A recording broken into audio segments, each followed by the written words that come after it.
Williamsport. This time of year, it's the most magical place on earth. Where moments produce history. Monet Mania. Everyone knows the name in the Little League World Series. Kids become superheroes. Louis Laffey does it again on a walk-off home run.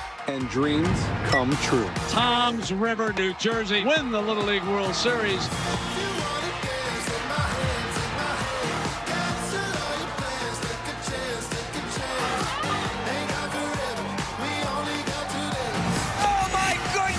What a catch!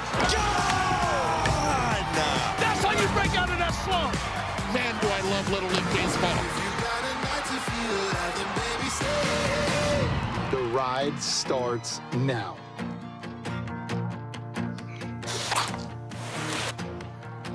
Good morning from Whitestown, Indiana, where one of the teams here is 7 days away from the Little League World Series. Sioux Falls Little League out of South Dakota against Kearney, Nebraska, the state champions of Nebraska, in Game 1 in Indiana. And with that, we welcome you in, the pride of Bayonne Little League. Dane and Hughes, Cooper Boardman, glad you're with us. Special tournament, special time. You can feel it around here. And we have in Game 1, Danon, a team that has won consecutive championships in the Midwest region. South Dakota trying to go to the Little League World Series for a third straight year. Yeah, a three-peat on deck for South Dakota. How exciting is it for the family, the fans, and that city? For these guys to represent here, it's going to be a special, special time. I already got goosebumps, Cooper. I'm ready to go. All right, let's do it then. It's a Sioux Falls lineup that has been tremendous throughout the state tournament. You see 11 players in their lineup. They had 12. They're down 1 as they head into this regional for a program that, again, has gone to it wants a chance at 3 straight championships in the Midwest region. Cruz Chrome, Dawson Gasson, Jack Mattison, and friends with a ton of power at the top of that lineup. Opposite Maddox, Rethorst, and Nebraska, out of Kearney Little League in Kearney, Nebraska. The road to Williamsport starts right now in Whitestown, Indiana, with ball number 1 to Cruz Chrome. Maddox Rethorst on the mound for Kearney. They have been here a ton, the 15-time state champions in Nebraska.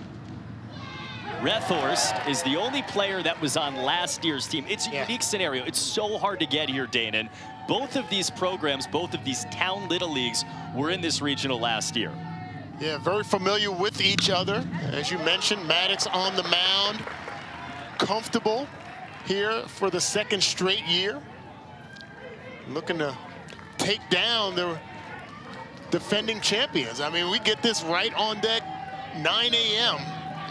on Friday morning. How about that?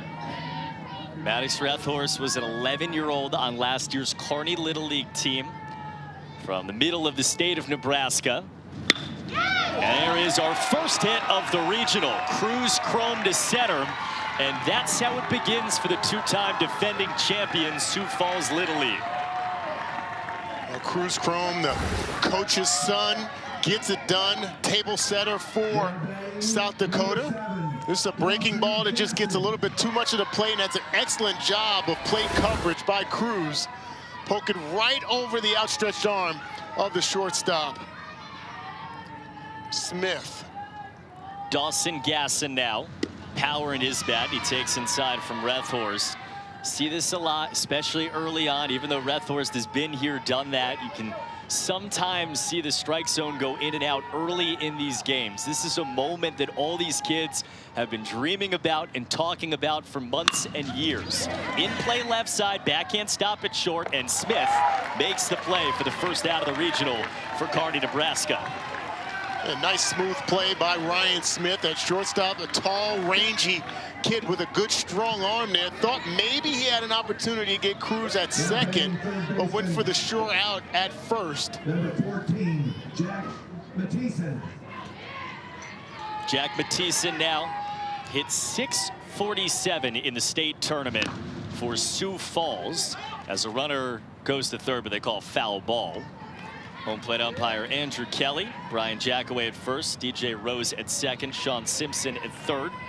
make up our volunteer umpiring group at the Midwest region.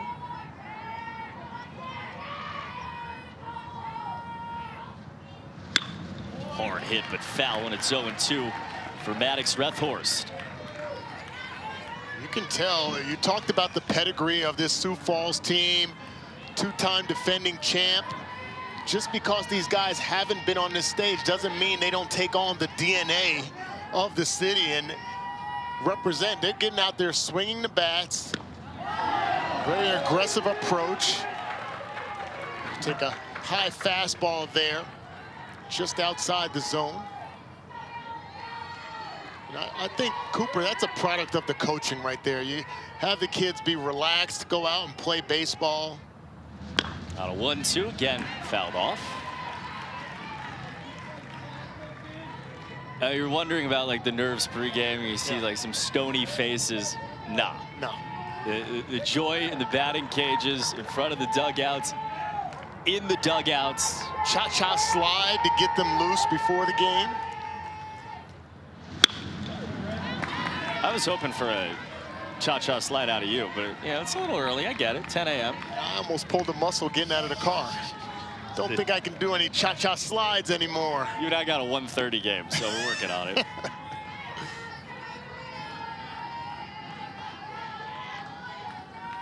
Counts 1-2. This is the kid that's given him the best at bats for Sioux Falls Little League. Jack Mattison in their state tournament win. Another 1-2. Again, he takes outside. I actually thought it was a strike. He was about to walk back to the dugout there, a little dejected, but he lives on for another pitch. You mentioned Jack has some of the best power on this team.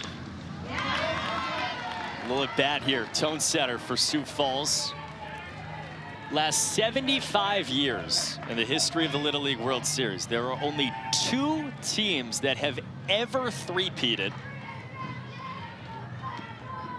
This is a Sioux Falls team that shows up here, completely new roster. You know, 11-year-olds on last year's team that are back here as 12-year-olds, trying to carry on that legacy. 8th pitch of the at-bat. And you'll see a 9th that gets away. Go throw down to 3rd. Cruz Chrome 60 feet away, and the count's 3-2. Tough play behind the plate for Gillespie. Just could not get to that pitch.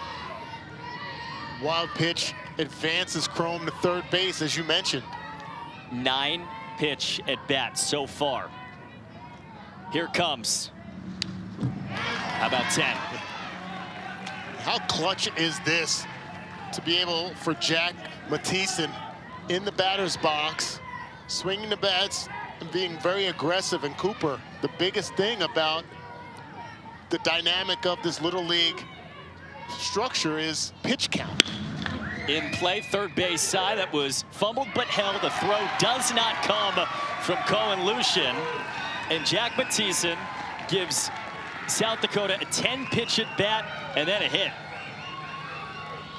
That's an excellent job by Mattison. Drives the ball to 3rd base, and as you mentioned, Lucian gets a little handcuffed with the ball on that short hop. Still is able to secure it, but saw a little bit of movement out the side of his eye, the peripheral vision there with Cruz Chrome at 3rd base, kind of threw him off. Allowed the runner or the batter to get the 1st base, runners on the corners. Jordy James Schaap takes ball 1 low. What you're watching right now is what every fan of Sioux Falls, South Dakota has watched all year long. Pressure on the opposing team from the instant the game begins. That gets away, runner down to 2nd, no throw from Mason Gillespie, and it's 2nd and 3rd to start the day with 1 out in the 1st. You mentioned the pressure, and I've always said, I coached travel ball for 11 years. Nothing good happens offensively when the catcher catches the ball. Just continue to put pressure on the defense, swinging the bats aggressively. As we see Jordy James Schaap, the starting pitcher for Sioux Falls. Cleanup hitter with an opportunity to plate a couple of runs here. The youngest of 8. The other 7 rooting him on. 3-0. He jumps out of the way. bases loaded in the first inning for the two-time defending champs. Definitely not the way you'd like to start the game if you're Kearney. But you have to think about it with one out. You have an opportunity for a forced play at all bases at home. Maybe get out of here relatively unscathed. Power hitting first baseman Keegan Roth for South Dakota. He's hacking in play behind the plate. Gillespie makes the catch. Nice one up against the wall for a huge second out. That is not an easy play. Not an easy play. Elevated fastball and the aggressive approach. Keegan Roth just gets under this pitch there, and that's an outstanding job by Gillespie behind the plate. Mason Gillespie securing the second out.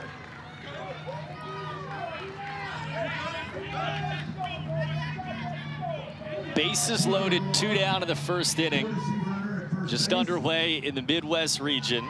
Maddox Rethorst now against Knox Hotchkiss, and he takes a called strike 1. Nebraska went with Rethorst on the mound. He's their ace, he's their star as he faces Hotchkiss here. A kid who had been on this stage before, had felt this pressure before. Misses just high, trying to somehow dance out of maybe the biggest jam they've had all season. This is clutch here, but as we know from Maddox and being here before, he is not going to be fazed by getting a little bit of trouble early. Ground ball up the middle. They have it. They get out of it. Ryan Smith to Anderson. And despite the bases loaded for South Dakota, Mad Dog gets it done for Nebraska.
Kearney, Nebraska, halfway set between the Atlantic and Pacific Oceans in the state of Nebraska with this lineup. Maddox Rethorst, you just saw him on the mound.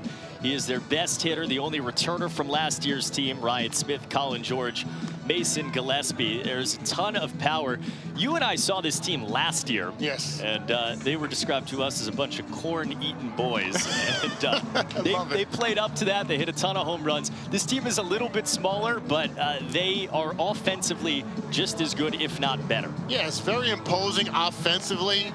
A lot of confidence. The table setter is the pitcher, Maddox. And they're looking, obviously, to continue to grow in this game and, you know, impose their will early. Facing Jordy James Shep, JJ. Yes. Saw it, youngest of 8, 12-year-old. This is a hard thrower on the mound for South Dakota. Velocity can get up there near 70 miles an hour. You see, the youngest of 8, you got to be a tough kid. You got to have thick skin if you're the youngest of 8 in any family. So expect to see that toughness on display for JJ. Got that look on his face. Major league mannerisms against Maddox Rethorst. And starts with ball 1 outside. Again, just joining us, top of the first inning, Sioux Falls, South Dakota, the two-time defending champions, loaded the bases with 1 out. And then Maddox Rethorst, who just took that high, got out of it for Nebraska. You see a ball from JJ. Maybe the adrenaline getting the best of him right here. Just got to settle down. This is such a huge stage for each of these young men. Sioux Falls has all the pedigree we've been talking about. They've been to so many of these regionals. They've been to Little League World Series twice in the last 5 years. That's outside. Maddox Rethorst on with a leadoff walk for Nebraska. All of these kids, both Kearney and Sioux Falls, have watched the older players in their towns, whether it be on TV. A lot of them have come here to Whitestown to watch these regionals over the last decade, dreaming of wearing these uniforms and then maybe having a chance to go to Williamsport themselves. How cool is it to have that kind of pedigree, to have that, the resume for a town to produce year after year, season after season, different age groups. It's not like these kids are moving up together like what you would see in travel baseball. Little League makes it so special, and each of these towns represents so well. See the batter, Ryan Smith. His brother, Nolan, was on the regional team in 2017. Think about that, 9 years ago. Called strike. Nebraska champions of the state of Nebraska, 17, 18, 19, 22, 23, 25, and 26. The 15-time Nebraska state champs. Ryan Smith, one of the better athletes on this Kearney team, #2 pitcher, so we'll see him. These are two teams that feel real good about their depth on the mound. That's how you win this tournament. On a 2-2 in play, and that's under the glove and into left field. So a walk and a ball in play, and Nebraska puts their first 2 on to the bottom of the first inning. They rule this an error, a ground ball to third base here. And just a tough play, but a nice job of aggressive approach in the batter's box. You see that short hop just goes under the glove of Mathisen at third base. You got a fired up Ryan Smith at first. Colin George now, the center fielder, one of the fastest players in the tournament, a great bunter. He took called strike 1. So Justin Rethorst, the Nebraska manager, thinking bunt early and try to get them a lead in the bottom of the first. Oh, this is just another type of approach of trying to impose your will, force the defense to make a play as he offers at that last pitch. Great location by JJ. Boy, you can see it on the side of your screen there. Keegan Roth, the first baseman, no regard coming down the line. 2 strikes now. And George takes just outside. You can tell Jordy James Schaap at pitcher, he's really focused on working away from the right-handed batters of Kearney. All of his pitches have been either high or outside of that last one, and that's a product of getting ahead. 1-2 count there, he can go up and in, and now expect maybe a pitch down and away. Tried to get there and missed inside. He's had 2 breaking balls he's tried to put in that spot. Yes. So it's pressure from the jump in the top of the first inning. Same here in the bottom of the first. Kearney, Nebraska batting. And a 3-2 is a called strike 3. J.J. Schaap has his first strikeout in Whitestown. Continuing to work on the inside part of the plate. And there's that breaking ball you mentioned. Just buckles the batter there for the first out of the inning. Now the first lefty, Mason Gillespie, high fly ball, deep right field, chasing back. It is off the glove and down on the track. Runners out, now they go. Rethorst set, he will score, and Kearney, Nebraska strikes first in the regional.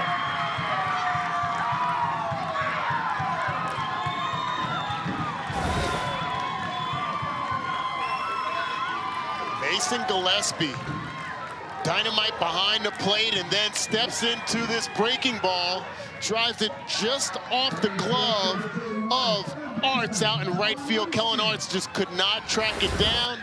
first run of the game. Another in play, and another fair ball down the line. Off the bat of Cohen Lucian, it scores 2. And it's 3-0 Kearney.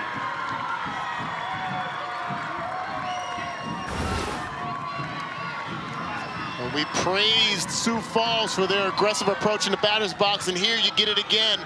Inside out swing, drives it right down the right field line, stumbles around first base. Mason Gillespie getting it done. 2 RBI. Kearney up 3-0. 2 first pitch swings. I love that approach. What'd you say earlier as Leo Reifenrath takes a strike? Nothing good happens when the ball lands in the catcher's glove. Leo Reifenrath have an opportunity to keep things going here. You give credit to Jordy James Schaap. You want to pound the zone and challenge the bats, and sometimes the ball just finds holes and finds openings. Not much you can do about it. Nebraska went 4-0 in their state tournament. They outscored opponents in those 4 games 55-4. They won 11-1 in their state championship game. And they are hacking early. You don't travel all this way to keep the bat on your shoulders. We were talking with the coaches, and they, you know, going back in time in this game of baseball where we remember the days of when coaches brought 2-3 bats and everybody used one of those 3 bats. Now everybody has their own, and they cost $300. So you don't pay that much money to leave it on your shoulder. Swing the bats. On a payoff, he does. That is foul again. This was the tone set for Nebraska in their state tournament. They scored 9 runs in their first game of state. And they talked about it to go 4-0 in that state tournament where they scored all those runs and dominated everyone that they played. That first inning was the tone setter to win a championship. That's outside. That's a walk for Reifenrath. And you think about this first inning where they're on the ropes. South Dakota has loaded the bases. They have a chance as the defending champions to go up 2-3, 4-0. And instead, it's 3-0 Nebraska. Yeah, the tide has turned just a bit this early in the game. We're going to have our first visit to the mound. Ryan Chrome, Sioux Falls, South Dakota manager, out there to calm the nerves down. Yeah, this relax. is part of it too, right? Yeah, this is all part of the game, part of coaching, and we had a chance to speak with Coach Chrome, not just on the conference call, but before the game, and you can tell everybody was relaxed, that everybody got their breakfast, you got through your routine. It's great to play the first game of the day, but it doesn't mean that they're not going to have some jitters. They're not going to be a little nervous out there, so an opportune time for him to take that mound visit and relax everybody. 2 on, 1 out. Big cut and a miss from Brady Schroeder, the right fielder, the 7-hitter, 5th grader at Kenwood Elementary School in Kearney. A little early for Snickers. I respect that. Getting back to the breaking ball. He's found something with the off speed. Yeah. Locating it very well. He hasn't been in this spot a lot. 0-2. 27th pitch. I try to go hard but low. 1-2.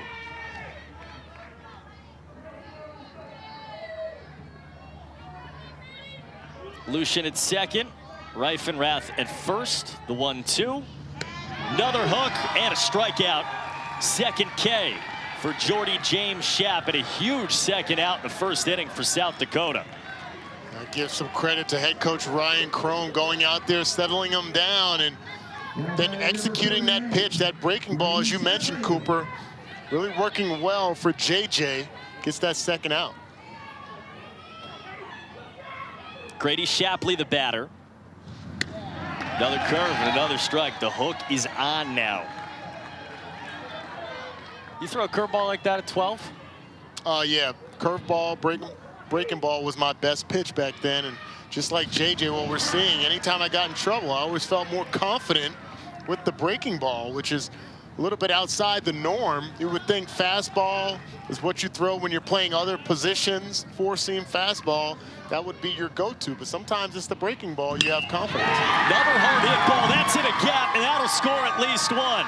Around third, Reifenrath gets to third as the ball skips away. Shapley down to second. It's 4-0 Kearney in the first.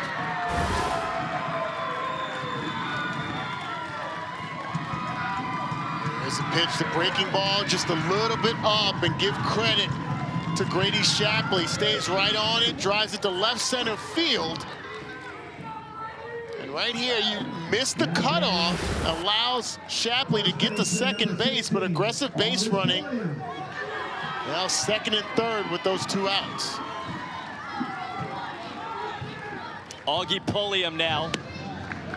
He takes strike one. You just saw the fans from Kearney, Nebraska. It has become an annual 11-hour pilgrimage to make the drive from Kearney to Whitestown, Indiana. A lot of Cornhusker fans, I'm sure. They were going fight song loud and proud before the game started. Will Bolt, the head coach of the Nebraska Cornhuskers, has done a great job there. I'm sure he's watching some of this young talent. Who knows? He may be recruiting them soon. 13 state championships for this program out of Kearney, Nebraska since 2010. It's inside. 9 batters have come to the plate of the 12 in the continuous batting order against Jordy James Shapp, who's about to throw his 36th pitch of the first, and he got the corner to finish it off. He strikes out all 3 outs he gets in the inning, but Nebraska gets 4 runs to start the regional.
Good luck charm for Sioux Falls, South Dakota has been, well, plenty. 5-1 in their state tournament, 3 consecutive games to win their elimination. You see there them passing around a little bit of A&W root beer. Yeah. It started as a tradition of the state tournament. They started popping it, and well, here they are in the regional. Whoa! I have to correct you here, Cooper. I know. It is root beer. That's how they pronounce it. I'm from Jersey. I don't pronounce it that way, but they said the A&W root beer. Root beer. Which is a pop. Yeah. Which is a whole nother language for me as well, but it has been a staple. You know, there are a lot of wonderful people in Sioux Falls, South Dakota yelling at their televisions right now. Root beer. It's root beer. I had no idea. You're gonna love me. I said it right. Hey, it's got the job done for them. They have had a pretty extraordinary run through their state tournament. They lost in their semifinal. They had to win out of the bottom half of the bracket to get to the championship game. That's tagged to left field. Nice catch, though, by Easton Allison in left. Nice drive by Noah Kakinj out to left field. First swing of the day for him. This is the unfair part of the game of baseball, as Allison reels it in relatively easily. Hard hit balls right to finding leather. Tough to digest. Owen Teal in play. Cue shot, a diving play by Cohen Lucian.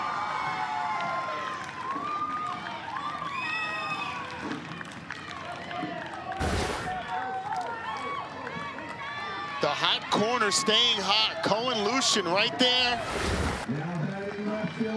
Showing the mobility, reeling it in for the second out. Gavin Hauser, 2 quick outs in the second inning. And Hauser takes a called strike 1, and it's huge too. You talked about pitch counts, how important that is. 24 pitches for Maddox Rethorst in the first inning for Nebraska. He's thrown just 4. Yeah. 2 outs into the second. And he's ahead 0-2 on a good slider. That's part of the momentum. When you have that energy offensively, it just allows you to relax and perform on the pitching mound. He's on the bump, getting ahead of batters and throwing strikes. Wants a strikeout. Fight by Hauser. I think that's a key point you made, Cooper. We were talking about it during the commercial about the amped up pitch count in the first inning for each of the pitchers and how necessary it's going to be for them to have some quick innings. We might see one here. In play, will it stay in? Pulliam over, all 3 over. Did he catch it? Yes, he did. Maddox Rethorst, bowling ball grab. The only man who could have got there was the pitcher, and he did. Maddox Rethorst getting it done, showing that athleticism, securing the third out.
Welcome to Williamsport, Pennsylvania, and a slice of sports paradise.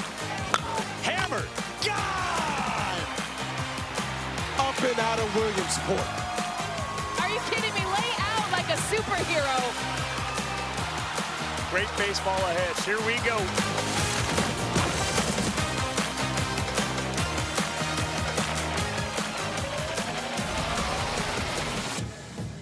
"12 days away from Williamsport, Pennsylvania, as you look at the most titles by state. Midwest region, not quite represented though in the last few years. Talk about Midwest and Great Lakes teams that have come out of this particular site, this particular region, have had significant runs, including, of course, the Taylor North run during the COVID season where they won the Little League World Series championship, and all those people right there and all these kids on these mounds and fields dreaming of joining the list you just saw. How cool is that? I mean, I don't think we can state it enough how having that kind of DNA as a town and everybody preparing all year long, all the sponsors, all the people that donate money, support Little League in each of these towns for these kids to have these kind of memories created.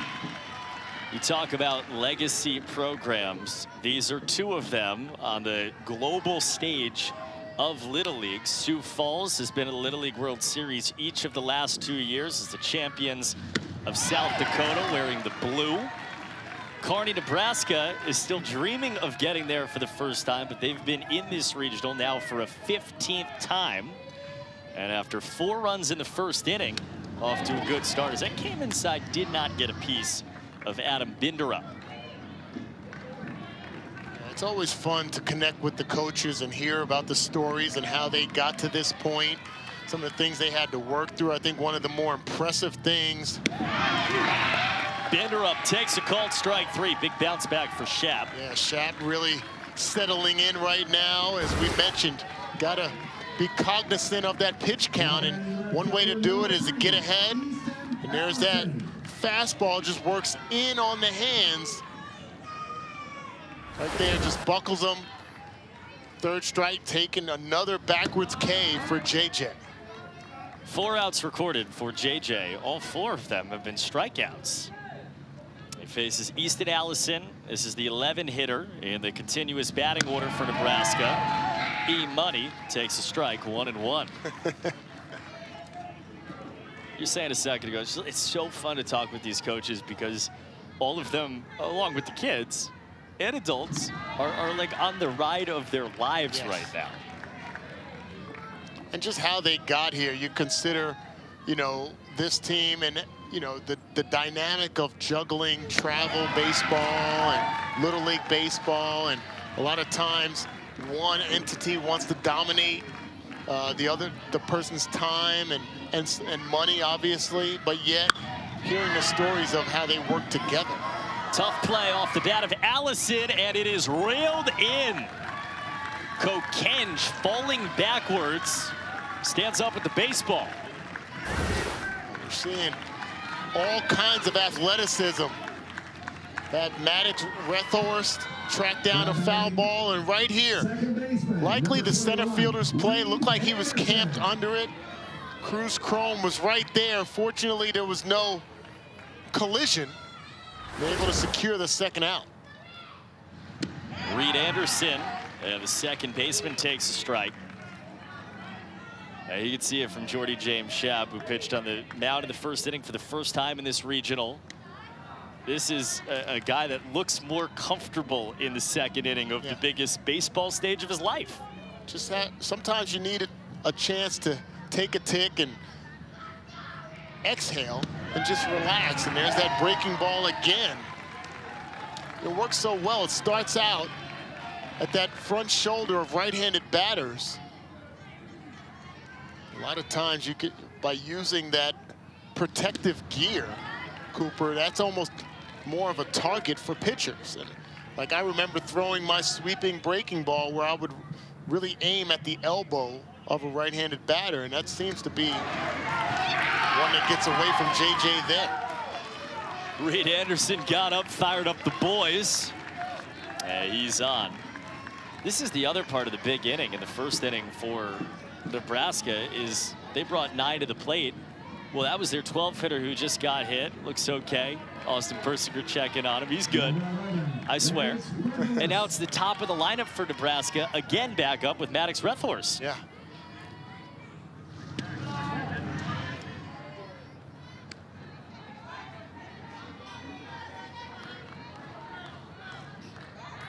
Rethorst, the starting pitcher, walked and scored the first run of this regional. Chase that time. Snap throw down to first. And Anderson gets back. And this is that spot where you're talking about where maybe you pick a point on the catcher to aim at just to try to find the zone again. Yeah. And that's what sometimes you got to dial in. Every pitcher is different. Every athlete is different. There's that breaking ball again.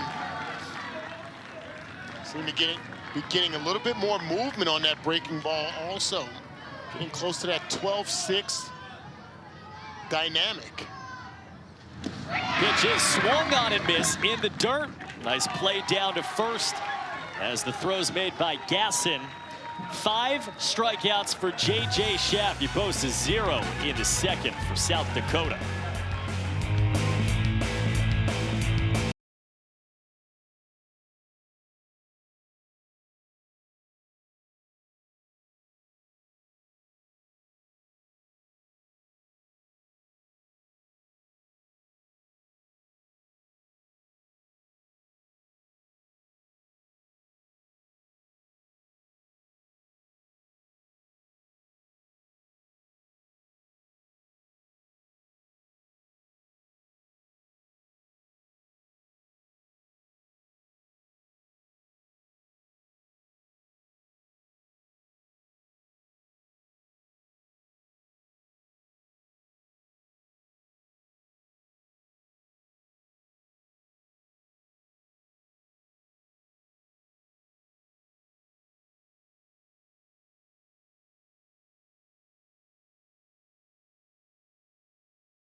Kearney, Nebraska, in the dead middle of the United States of America. 1,700 miles from San Francisco, 1,700 miles from Boston.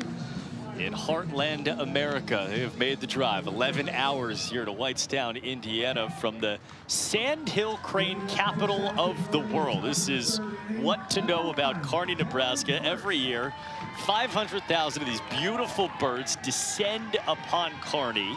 80% of the world's population. They were excited to tell us about all of it. Manager Justin Rethor said, yeah, I've seen the cranes before. We know about them. So Cooper, this might show some ignorance. How did the cranes know to go right there? I have not asked a single crane. I have no idea. Those are the extra questions as Kearney continues on in this tournament. We may track down the coach and ask him to stop on their migration to Canada and the Arctic. But that's all I got for you. Not in Iowa, not. Nope. Kearney, Nebraska. Kearney, Nebraska. That's what it's about. That's all right. And this town has become a Little League powerhouse. Yes. A long time running investments in the fields, in the programs. They have been the dominant force in Nebraska baseball, Little League baseball. And they've been so close so many times. Last year, Maddox Rethorst, the pitcher for Kearney, was on this team.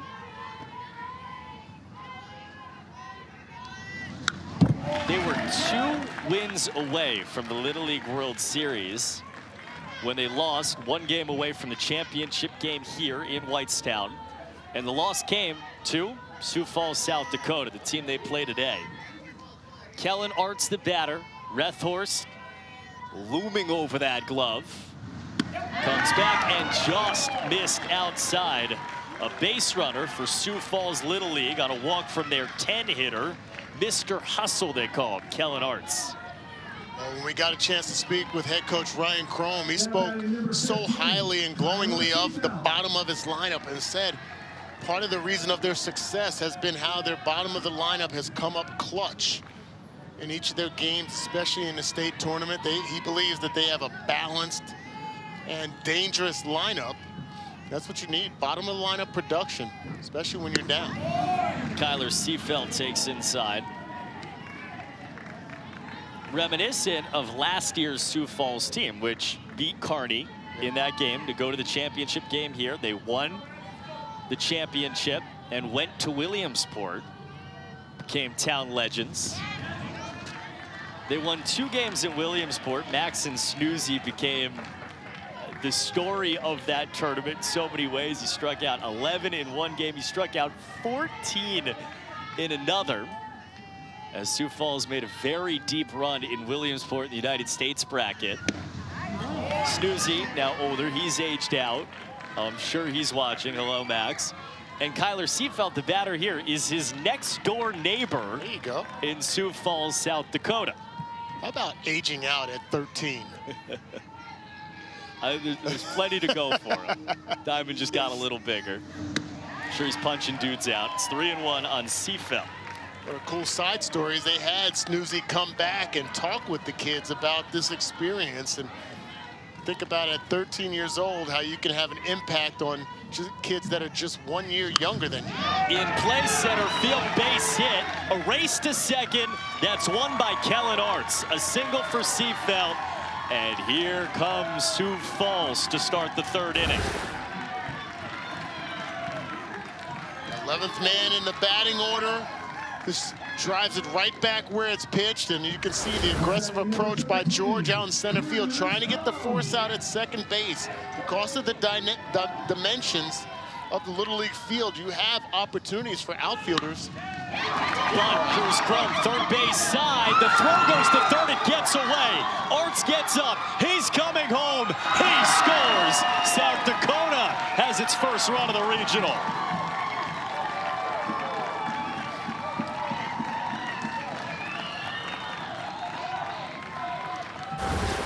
Bottom of the lineup scoring runs because the top of the lineup getting it done. Coach's kid drops down a beauty of a bunt.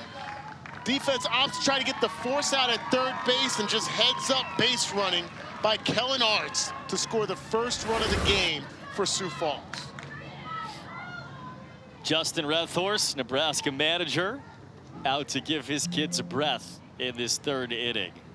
Look, we have no idea how this region's going to go. There are a lot of teams with like crazy pedigrees, teams that have won this before, towns that are used to winning. It did feel like coming in that these are 2 of the best teams, between South Dakota, who's won the last 2, Nebraska, who was so close last year and had Rethorst returning. And in the 3rd inning of a 6-inning game, this is a heavyweight fight. Yes. On Friday morning of a week-long tournament. You just got to see head coach Justin Rethorst make the first trip to the mound there. He was a dad last year, wasn't coaching this team, so he's gotten an opportunity now to see both sides of the fence. Being outside watching Maddox as a dad, now inside as a coach. Tries to calm everything down defensively for Kearney. Dawson Gasson, that is foul, that went off the netting.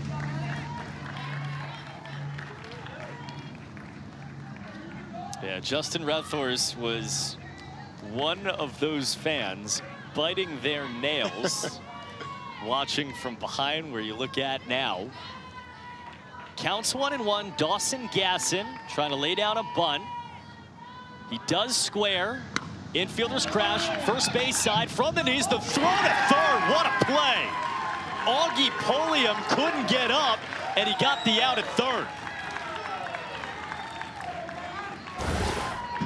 Outstanding play by Augie Polium at first base. Watch him crash down the right side, and then barehanded off his knees, throws a strike to third base for the force out.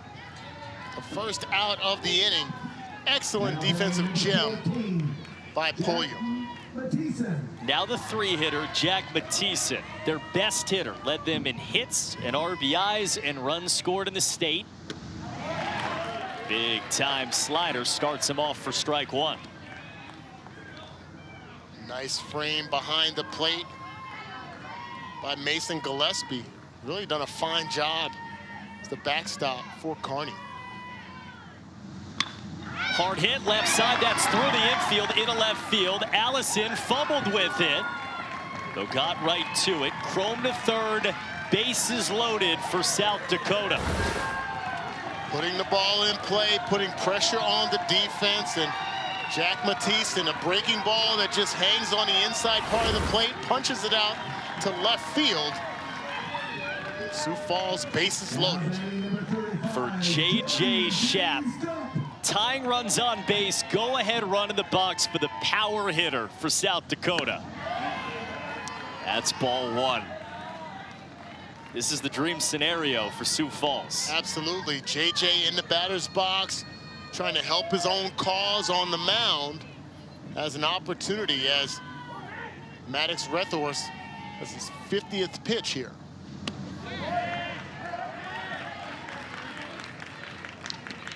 Was called a strike, 1-1. South Dakota loaded the bases in the first inning. They didn't score. The 1-1.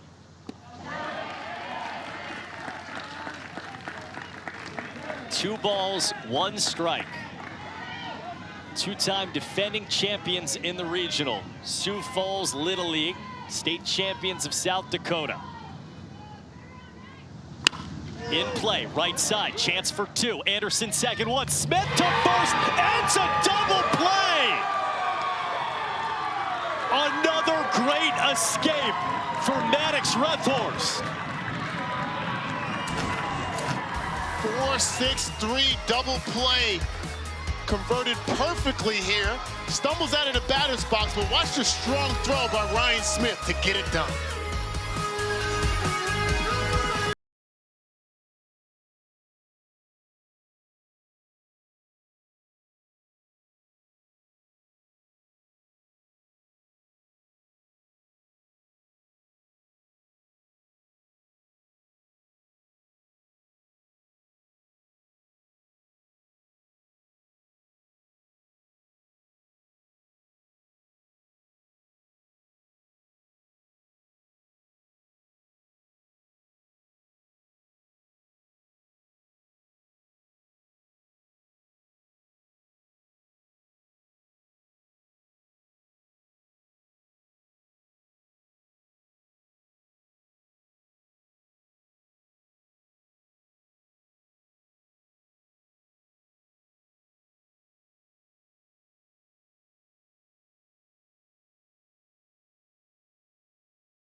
Midwest region bracket looks like this. You're watching South Dakota and Nebraska in the top left. The rest of the day, North Dakota and Iowa will have that one for you at 1 o'clock. Minnesota, Missouri, Wisconsin, Kansas.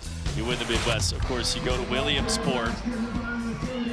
You win, you play again tomorrow. As you see the boys from Fargo, the North Dakota State champions, waiting not so expectantly here in Whitestown, Indiana. You lose, you get the day off tomorrow as that pitch comes up and in from J.J. Schaap, and then you'd play again on Sunday. And all of this is something to keep in mind as you look at pitch counts to start the bottom of the third. Again, inside on the two-hitter, Ryan Smith for Nebraska. They have a 4-1 lead.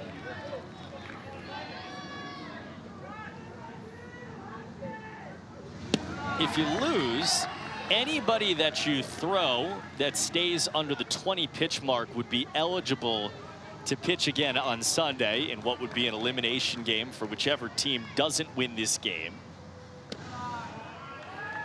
Right now, the calculus is this for a team like South Dakota. That was the 59th pitch for Jordy James Schaap.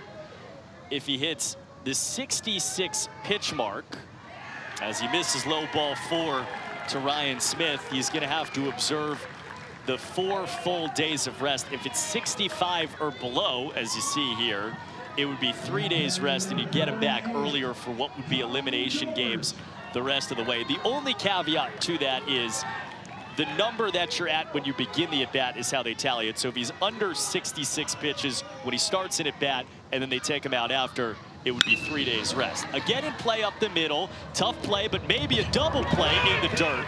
Kokenge gets one out at second. The runner's safe at first. And there's one out here in the third inning. A good hard slide there. Broke up the double play opportunity. As you see, the shortstop, Noah Kokenge, trying to shake it off. This is a tough play. He's going to his glove side, steps on second base just past JJ at the pitcher's mound, and then really the runner couldn't get out of the way. No intention there for a collision. I think that's the conversation that's being had by Justin Rethorst and the second base umpire is, was there obstruction there? That was the call. Runner's interference. Yeah, they call interference there. So the runner at first is out. There are 2 outs now with nobody on. Just the right call at second base. Which is so tough for a runner. You're going in, you're trying to slide hard into second base, but the play is made so quickly. And give credit to the shortstop there. Kokenge, he's actually able to make the play and get past second base to get a stronger throw to first. Just collides with the base runner. You can see right here, watch. Tag second base, but really nowhere for the base runner to go. Fortunately, no one was hurt there. Especially because the shortstop has taken 2 steps towards the first base bag. It's not like he's holding the bag there. Mason Gillespie's RBI double, a big swing in the first. He lines that one foul. So this would be the threshold. That was the 65th pitch for Schaap.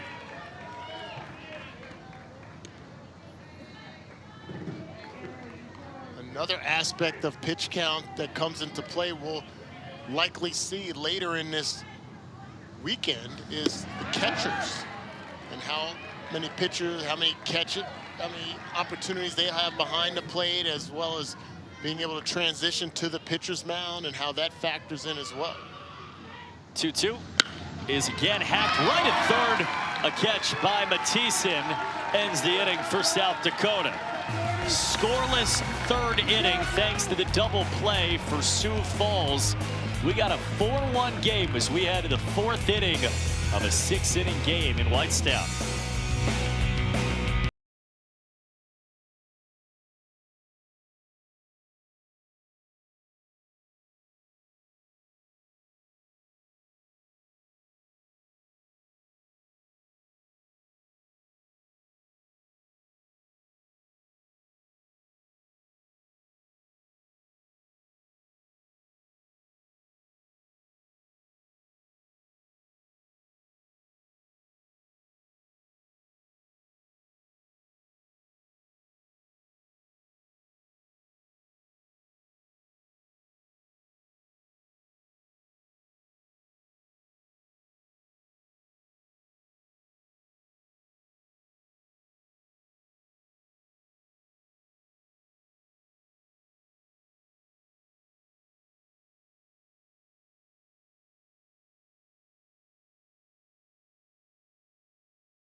Leading off for South Dakota in the top of the 4th inning, number 3, Keegan Roth.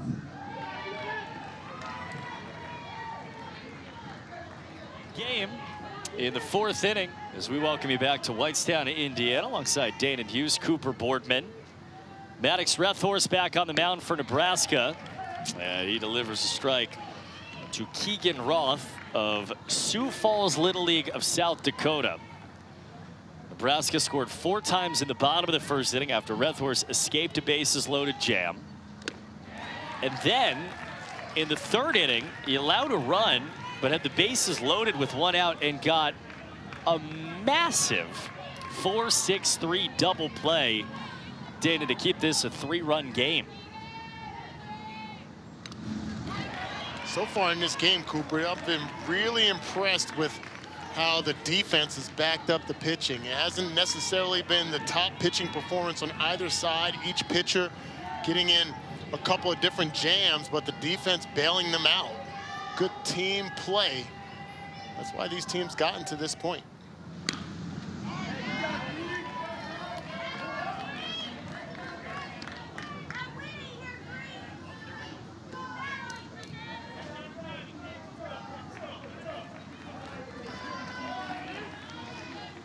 No balls, 2 strikes. Maddox Rethorst doesn't have a strikeout yet.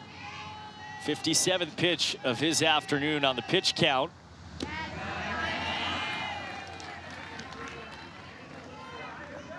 Sioux Falls, South Dakota trying to mount a comeback. They lost in their state semifinal game. Came back around, won their state championship.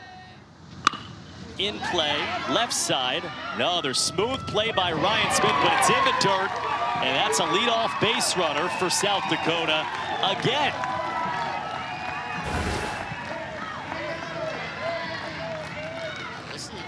Ground ball to shortstop here. Looks like shortstop takes a little bit more time than he probably should. Just got out of rhythm.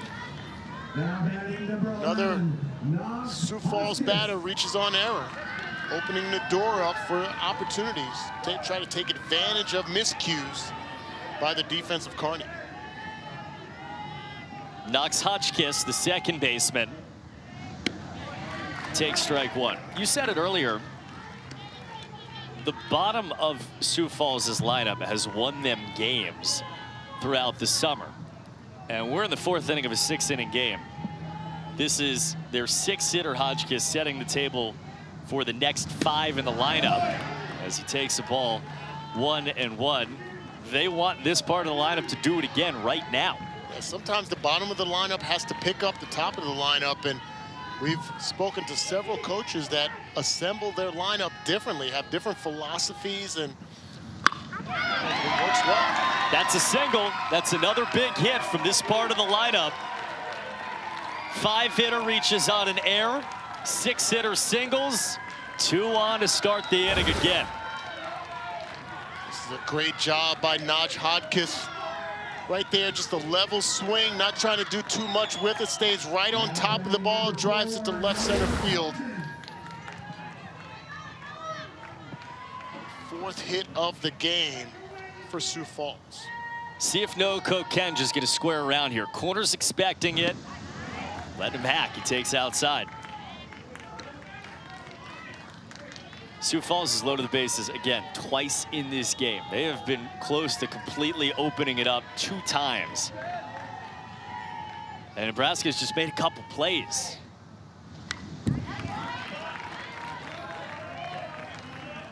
I like the idea of swinging away. You are the visitor on the scoreboard, so you don't have the luxury of leaning towards that last at-bat of the game in the bottom of the 6th. Sometimes that can change your mindset in regards to playing small ball when you do it. It's a big swing deep towards left center. That's why they let him swing. It's off the wall. 1 in. They'll stop him at 3rd. RBI double. Noako Kenj. 4-2 game.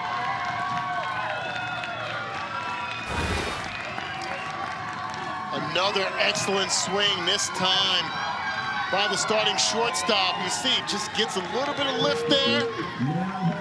Drives it to deep left center field. Really no chance for George out in center field to track that down. Great base running. The 2nd run of the game scored by Sioux Falls. Ball got away. We got our first look at the bounciness of that back wall. There are plenty of fields where that runner's running down from 3rd and scoring. This is not one of them. Especially when it's a fastball offering from the pitcher. We may see some opportunities to skirt home on breaking balls that go into the dirt, but fastballs are going to ricochet off that wall pretty quickly. Owen Teal takes a strike, 1-1. So this was 4-0 Kearney, Nebraska. South Dakota got one back in the last inning. They get one back on the last swing. Now 2 in scoring position. They're the tying runs. And now it's 2-1 for Owen Teal, the 8-hitter. One thing we know about Sioux Falls, based on their pedigree, they will battle till the final out. And just because they were down early, expect a surge. Hard hit up the middle. That's through into center field. One in. Throw to the plate is not in time. Kokenge scores, and South Dakota has come back from 4-0 down. Game-tying 2-run single for Owen Teal. Bottom of the lineup coming through. Owen Teal, breaking ball, drives it right back up the middle. An excellent base running awareness, sees the ball thrown over the cutoff, and an outstanding slide by Kokenge to tie this game.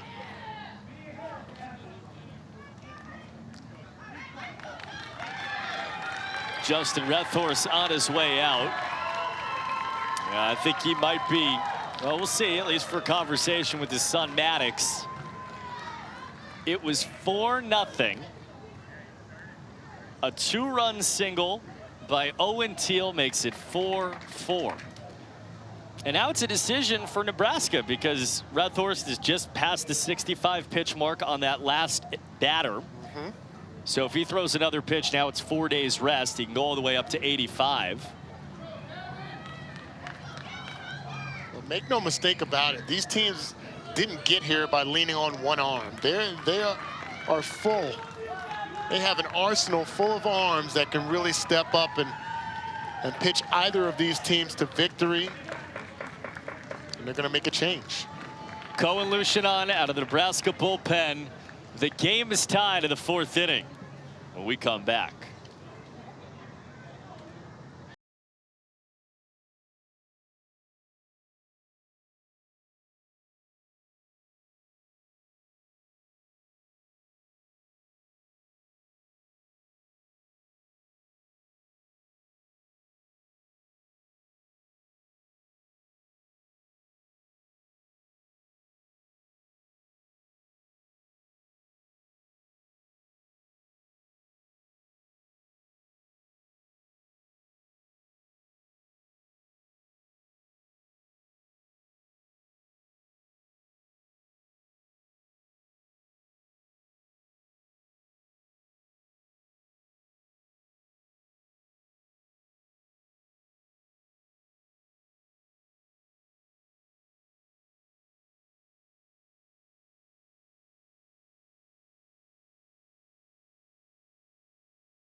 Two runs in for Sioux Falls Little League of South Dakota to start the 4th inning. They've tied the game at 4-4. Cohen Lucian on out of the Kearney bullpen in relief of Maddox Rethorst, who again was at that 65 pitch mark. They go to Lucian to give him 3 days rest and the ability to come back.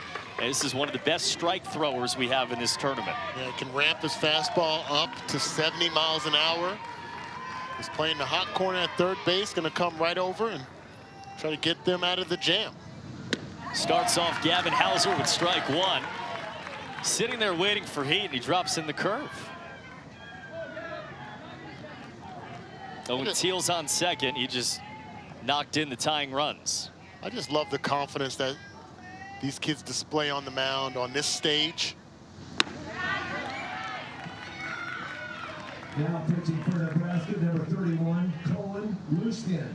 We've seen a lot of kids today that have been ready for this moment. Oh, yeah. South Dakota, number 12, Gavin Hauser.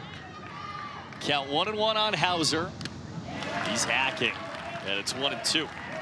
I want to be young again when you're a third baseman that can come right on the mound and no warm-ups, just no bullpen, just jump on in.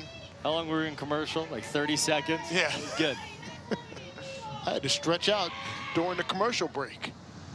Counts 1-2. Now it's 2-2.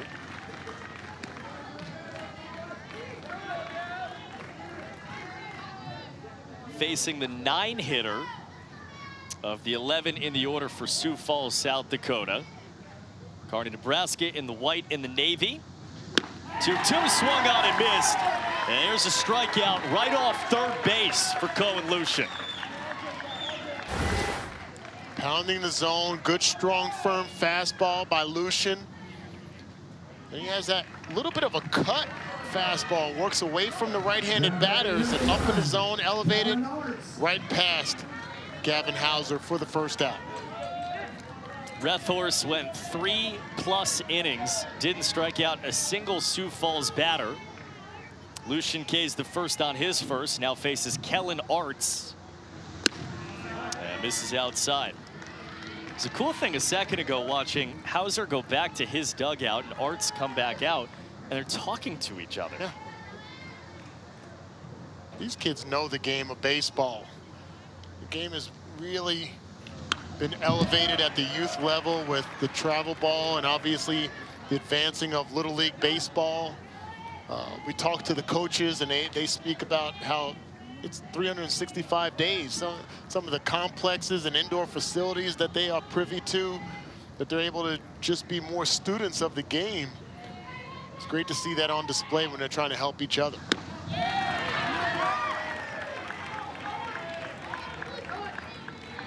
So many of the teams that are so proud of their depth, and you're looking at 2 of them right now in this Midwest region, attribute the indoor facilities, the quality of the outdoor facilities. These are both programs that have made enormous investments in youth sports and Little League. Art stays alive. Shout out to the Sanford Sports Complex out in Sioux Falls. Have you ever been to Sioux Falls? I've been there. I've not been to the eastern part of South Dakota. Nice, really cool downtown area. Most populous city in the state of South Dakota, right around 200,000, just west of borders of Minnesota and Iowa, where they have built one of the great Little League programs in the country. 1-2 in play, that is foul.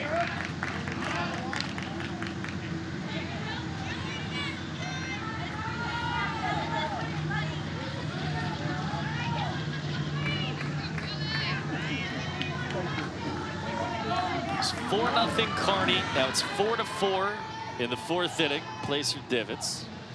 And a 1-2 coming to Kellen Arts, the 10-hitter. Man, they just keep having great at-bats from the bottom of the lineup. Yeah, and that's what sparks the top of the lineup. There's so much confidence. When we spoke with head coach Ryan Chrome, he said that it's a very balanced and dangerous lineup. And that's what we're seeing. Got a piece. Really does feel like a key inflection point in the game right here. Yeah. This is your 10-hitter in the box, the top of the lineup looming in a tie game with 1 out in the 4th inning of a 6-inning game. Sioux Falls, South Dakota. 2-2. In play, slowly hit, left side. Rethorst at short. He spins it to third. The tag is there. What a smart play. Could have gone to first, realized the runner was breaking, and gets the 2nd out. Well, we just spoke about guys communicating with each other and sharpening each other's tools. And right here, you see communication on the infield and awareness to get the job done. It's Maddox Rethorst at shortstop, coming off the mound, but still having the presence of mind to make a play, getting the lead runner. Kyler Seafelt takes a strike. Right, that's Rethorst at short. You just said it, right off the mound. His first play at short, and then Smith, who had been the shortstop, now at third, makes his first play. The 11-hitter Seafelt with a single in the game. He takes a strike. It's 0-2. Cohen Lucian trying to get Kearney, Nebraska to the bottom of the 4th inning in a 4-4 game. South Dakota's first lead is standing at first base with Arts. As Seafelt jumps out of the way, it's 1-2. Lucian really has a firm fastball working well, as a curveball as part of his arsenal. Brush back, getting ahead in the count. May see that breaking ball on the outside part of the plate here. Went with it, just missed.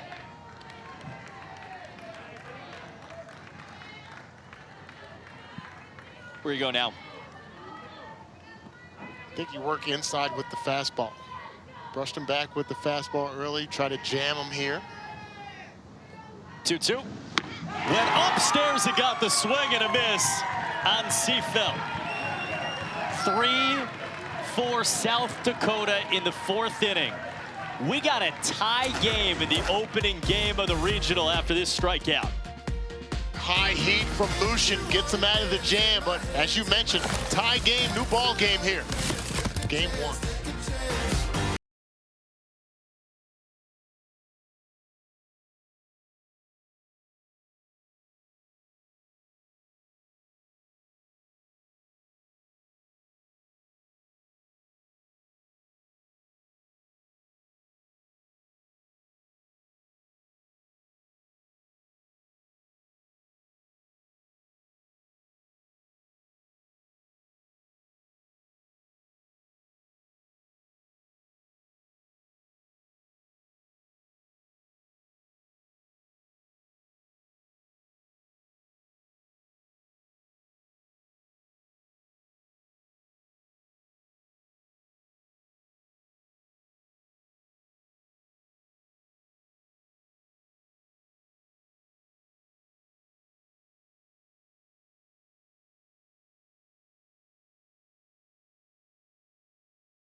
Find Little League on Facebook, X, Instagram, YouTube, and TikTok at the official handles @Little League. And don't forget to use that hashtag LLWS.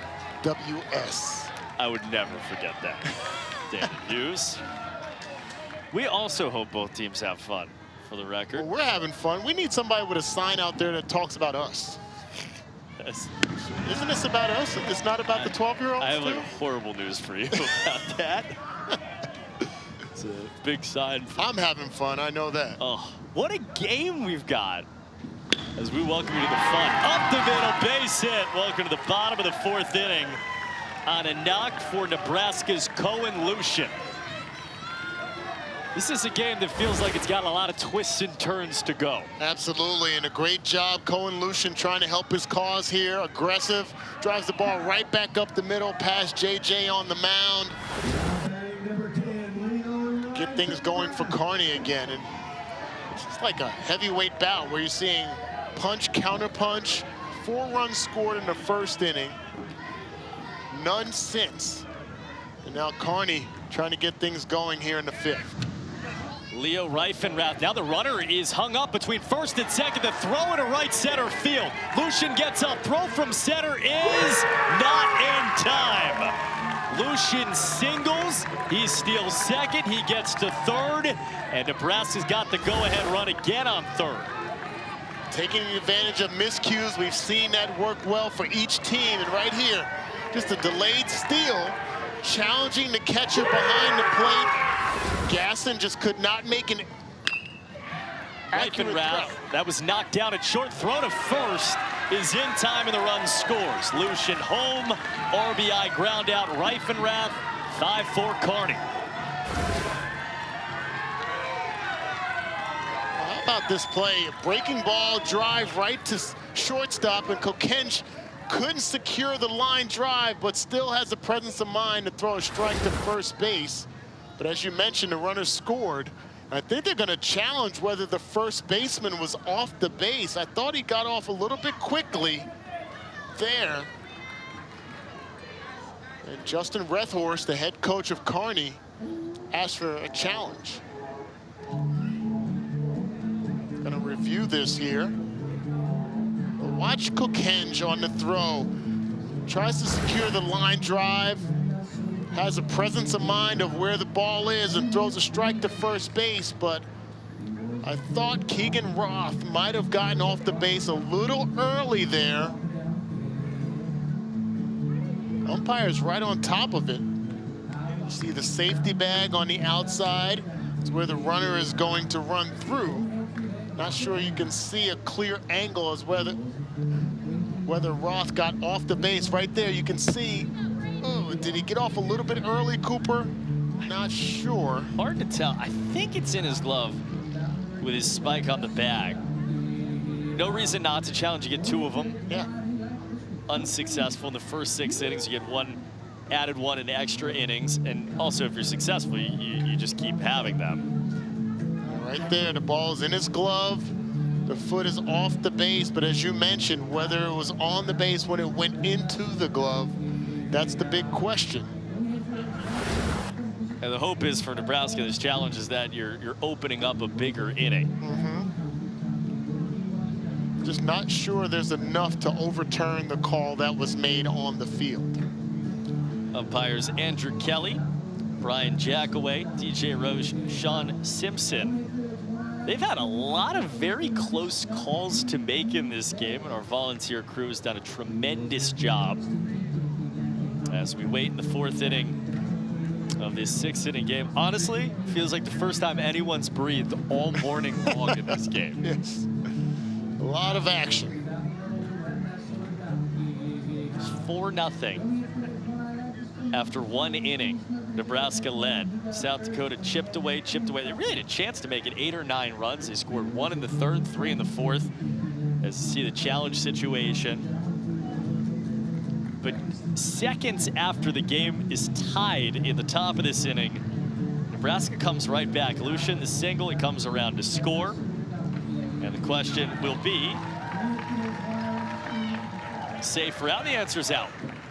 So exactly what you thought was the case. Well done. And 1 out, nobody on in the 4th inning for Brady Schroeder. Number 4, Brady Schroeder. So 1 challenge remaining for Nebraska, at least in the first 6 innings. The other kind of Little League regulation to keep in mind is pitch count. That was the 72nd pitch for Jordy James Schaap. He can throw as many as 85 as that's popped up left side. Shower left, shortstop out. Nice play again by Kokenge for the 2nd out. I've really been impressed with Kokenge at shortstop. He's done a fine job in the batter's box as well. But defensively, he had the double in the last inning. But defensively, he's made some gems out there at short.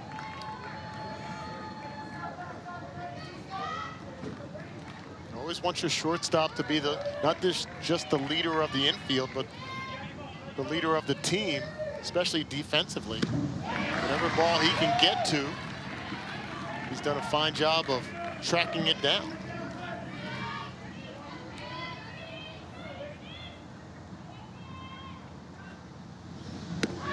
Count is 0-2 on Grady Shapley. Another big curve. 75th pitch of the game for Jordy James, and that breaking ball is really taking on some life right now. 0-2. Wants it again. Got it again. Out of the 4th inning with the biggest curve imaginable. 12-6. It's not noon yet. The job is done. JJ getting it done, keeping Sioux Falls in this ball game.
the reason why Nebraska leads these plays. Defense has really shown up this morning. You worry about that when you're first game of the day, but Cohen Lucian at third base playing the hot corner. Then Maddox Rethorst tracking down pop-ups as the pitcher.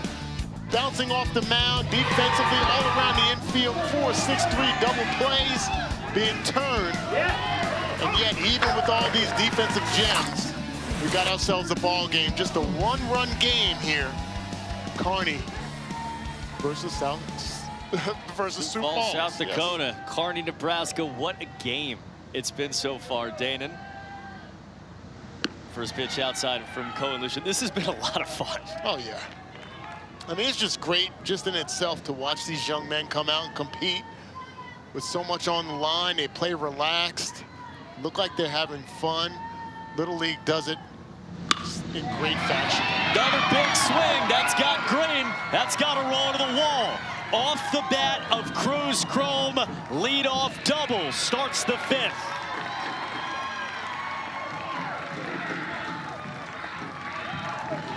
There's a reason why you call that leadoff batter the table setter, and Cruz Chrome, the coach's son, takes the breaking ball on the outside part of the plate, textbook hitting, drive it where it's pitched, punches it out past Easton Allison out in left field for the extra base hit, his second hit of the ball game. Now Dawson Gasson, they bunted him back in the third inning. He takes a strike here. Well, the product of the three-run fourth inning for South Dakota and Sioux Falls Little League wearing blue is they got it back to the top of their lineup. So that's their #1 hitter who doubles. This is their 2-hitter. Takes a strike. 0-2 from Lucian. Dawson Gasson really has done a fine job. We mentioned the defense of Kearney, but the backstop and his play as a catcher for Sioux Falls has an opportunity here. Get things going offensively. In play, left side, that squeaks through. Station to station, throw goes to third. Now the runner down to second, and Gasson takes advantage. Extra 60, 2 in scoring position. Outstanding base running by Dawson Gasson. Drives the ball past Maddox Rethorst at third base, and he sees everything unfold out in front of him. The focus is totally on third base. He's able to scamper to second. Now 2 runners in scoring position with no outs. Every time you think someone's done scoring in this game, or it's over, somebody does something else. The art of base running. Give props to the first base coach over there as well. Communication gets them one base closer to going ahead in this game.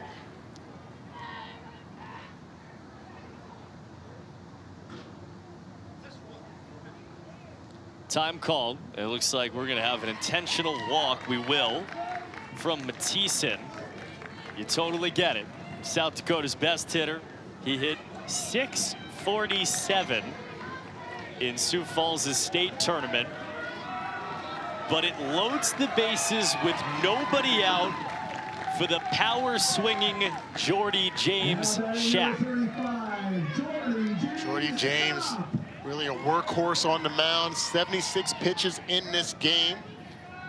He's walked, grounded into a double play, but has an opportunity to really help himself here with bases loaded.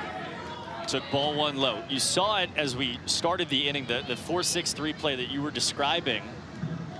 The double play, he hit that ball so hard. And it was so hard hit, it allowed Nebraska to turn it, get out of a bases loaded jam.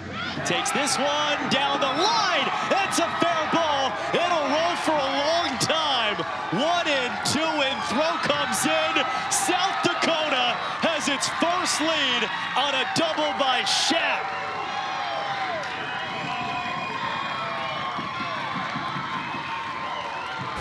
Jordy James Shack getting the job done. A workhorse on the mound, punches this down the right field line. Pitch on the outside part of the plate. Like the knee kick there, the balance, the drive, extra base hit, and 2 runs score with no outs here. the grit displayed by Sioux Falls. I've said it early in this game. We kind of knew it was going to happen just because they gave up those 4 runs early. Maybe many people thought that they would be down and out, but you and I, we've seen this team last year and now on display today. Just love it.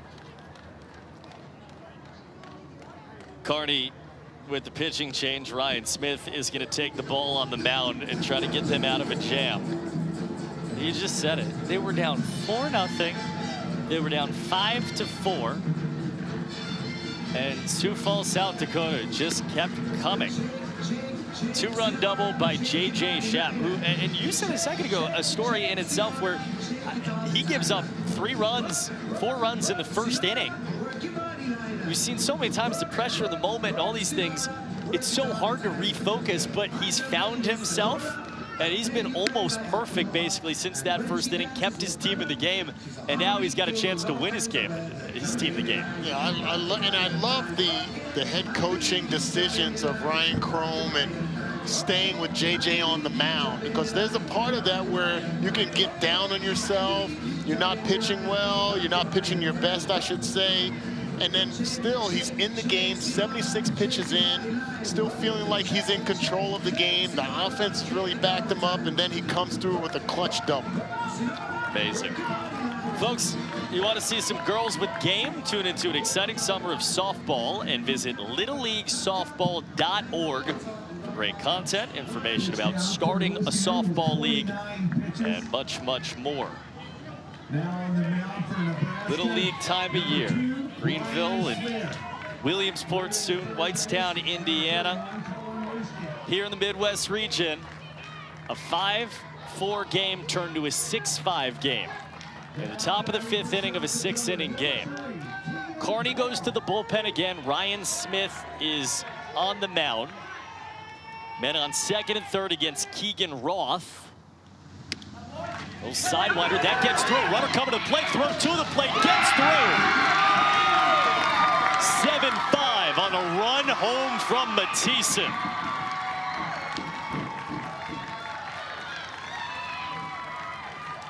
The decisions you have the ability to make when you have runners in scoring position with no outs. A fastball that gets away, and great base running there. Almost got him out if he's able to secure that ball from the catcher Gillespie, but the 3rd run of this 5th inning scored by Sioux Falls.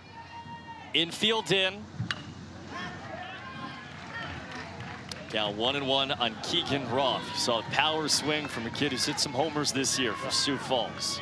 Ryan Smith, the #2 pitcher on this Kearney team, being called in from the bullpen, or I should say from 3rd base. Try to quiet things down. Good velocity on that fastball. That again gets away. Again, Mason Gillespie after it. I think he just keeps taking off the mask to show off the headband. Yes. He's got the Cornhusker band. You know, it's not white, like it could be just like white with the Nebraska Ed, and instead he's got like literal corn under that.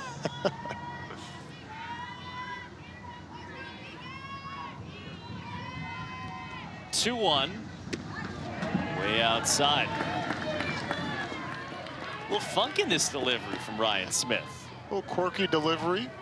Very effective, though. There's this little sweeping breaking ball. Gets away from him.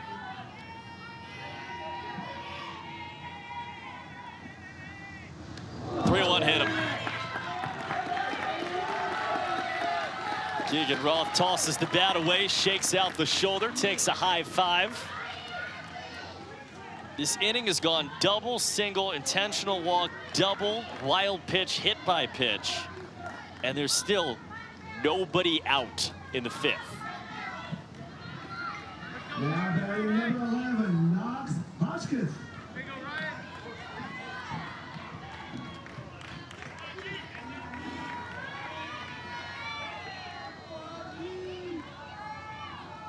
Knox Hotchkiss now.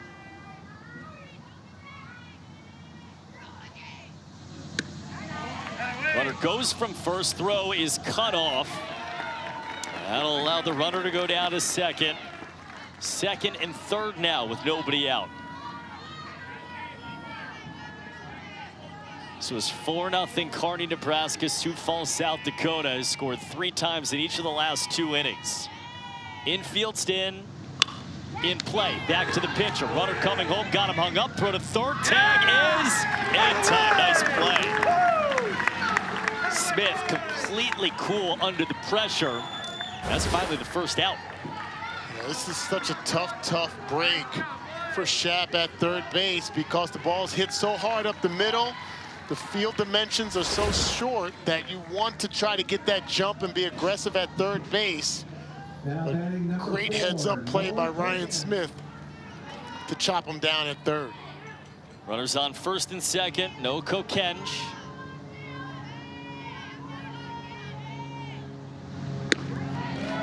He takes a slider for a strike. Sioux Falls Little League, the 2-time defending regional champs. That means they've been Williamsport each of the last 2 years. 5 teams in the history of Little League have ever done that. If they're able to win this Midwest region, 2 in the last 75 years. Favorite athlete, Patrick Mahomes, there by Noah. Go. I think he did that for you. Yeah. Told you this broadcast is about us too, right? No? Some guy holding a sign just says dated use. I'm going to Office Depot after this game. Pitch went off the glove of the catcher. Gillespie pulls it down. But by the time he does, 2 in scoring position with 1 out in the 5th inning.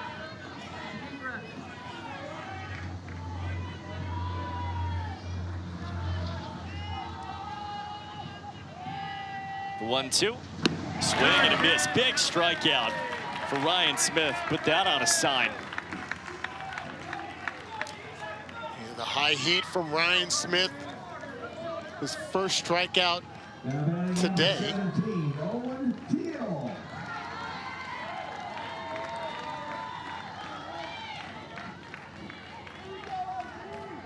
Two down. Now it's Owen Teal. Men on second and third. The left side of Kearney's infield is still in, even with 2 outs. Now they back up. That pitch outside. Big moment in this game. Second and third, 2 outs. South Dakota leading by 2. Chance to make it a lot more with a kid who's already got 2 RBIs today in the box.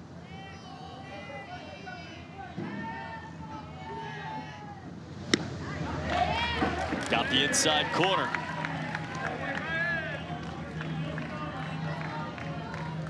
Fastball from Ryan Smith definitely has some rise to it, so you're seeing that elevated in the strike zone, but the velocity is so tough, especially for a left-handed batter to turn on. Pitch is grounded up the middle. A diving stop at short. Throw to first. It gets away. It's off the wall.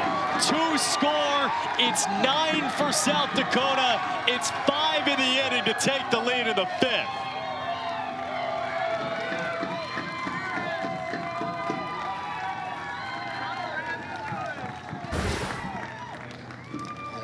Tough break here. Ground ball up the middle. It almost looked like there might have been a slight collision, but just enough of the runner to get past the shortstop and affect the throw there. And I think that's what head coach Justin Rethorst is maybe talking with the umpire about, was there any obstruction from the runner? Didn't think there was any contact for interference, Cooper, but definitely affected how the play unfolded. No question. Rethorst, I mean, that was amazing just to get a glove on it. Yeah. 2 in, 9-5. Now Gavin Hauser takes inside.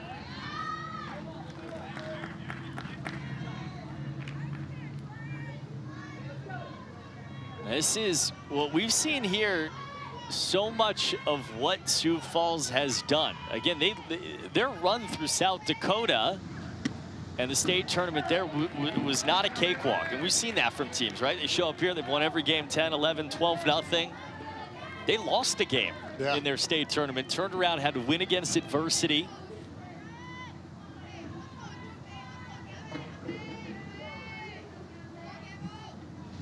Hop up right side towards the dugout and foul. And they found themselves down 4-0 about 10 minutes into their Friday morning. And here they are leading 9-5 against a very good pitching Kearney, Nebraska team. Yeah. As I look through the box score here, only 3 strikeouts by South Dakota this entire morning. So they put the ball in play, and anytime you can put the ball in play and put pressure on the defense, good things can happen. You can get that kind of momentum. The confidence has been on display. It's worked out well for him. Ball got away, not too far though. Teal goes back to the bag. Manager Ryan Chrome nodding, saying good read there. I think that's been the thing too. You can feel the positivity from both dugouts, but especially for Sioux Falls. You saw it in their dugout, the smiles, enjoying themselves, even when they were down 4-0. And I guess when you've come back before, you believe you're going to do it again.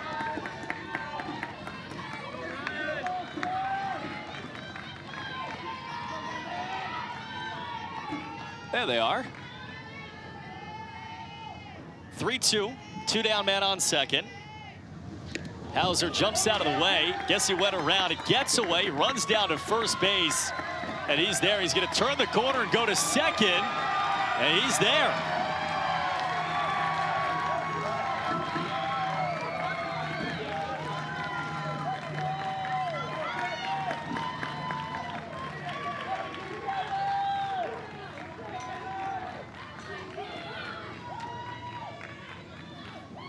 Again, good base running on display by Sioux Falls.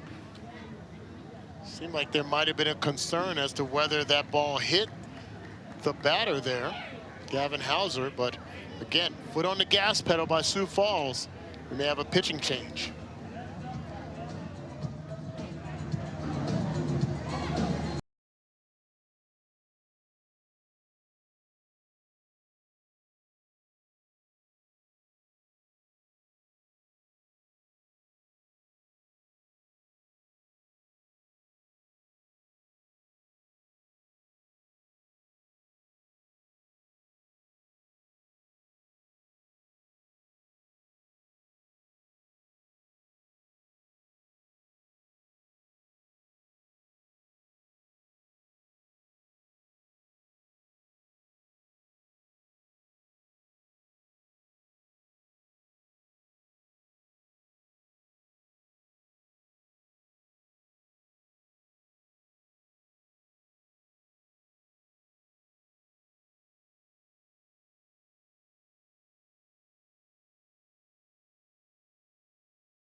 Adam Binder up on out of the Kearney, Nebraska bullpen. South Dakota has come fast and furious in the last 2 innings. 3 in the 4th, 5 spot here in the 5th, and 2 in scoring position with 2 down. Puts Binder up on the mound. Again, this is essentially just watching the pitch counts for Justin Rethorst, with the knowledge that if anybody throws above that bottom threshold of 20 pitches, then they have or if they can keep it under that, then they have a chance to come back on Sunday if they were playing an elimination game. This is when it becomes a little bit more of a chess match, when you start thinking about the pitching, as you see the graphic there. How many days rest with 66 plus pitches? 4 days rest. Remember, Jordy James Schaap for Sioux Falls at 76 pitches in this game. So it's going to be some decisions that have to be made by Sioux Falls. They have a luxury of having what will likely be 4 or more runs up on, and still having to make that decision. Kellen Arts batting. A walk back in the 3rd inning. Has men on 2nd and 3rd. Adam Binder up on the mound. Fly ball, right field, towards the gap. It is caught out there in right field by Shapley. Just took over for Binder up out there. 5-4. Sioux Falls Little League of South Dakota on this big swing. Big swing indeed, helping his own cause. Multiple runs scored, and the momentum has shifted to Sioux Falls.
The big day for Cruz Chrome and South Dakota. Sioux Falls Little League.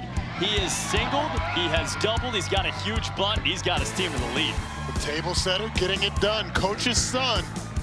He's been around this game for a while, has seen what Sioux Falls has been able to accomplish over the last couple of years, especially.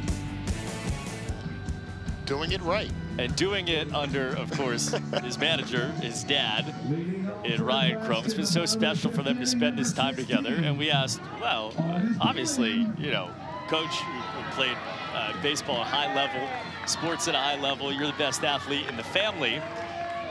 And he said, you had to ask me that. Not so much. Mom, University of South Dakota Basketball Hall of Famer, would be the best athlete in the family. And they have 3 kids that I guess are all trying to catch mom. How about that dynamic in the household? Killer crossover, They got breaking ankles. They got lefties and righties, like they've split that up. So they go lefties versus righties. Yeah, I think it's Mom and Cruz are both lefties, and then the rest are righties. What a house. That is tagged deep towards left field. That's down. That's another Carney hit. Leadoff double, Augie Pulliam. Every time you want to look away, the game pulls you in. Leads off the 5th. Just the 5th hit of the game by Carney. 5 runs on 5 hits, elevated fastball. He drives it out past Gavin Hauser out in left field.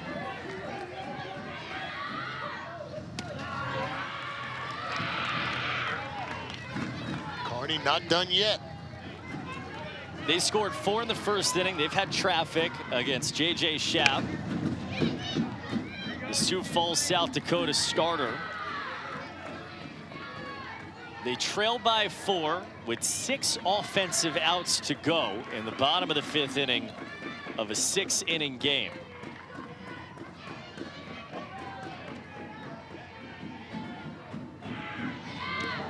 That gets away.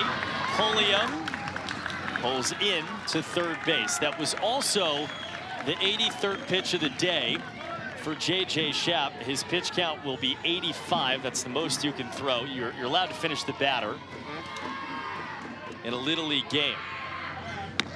And this is inside 84, so this will be his final battle.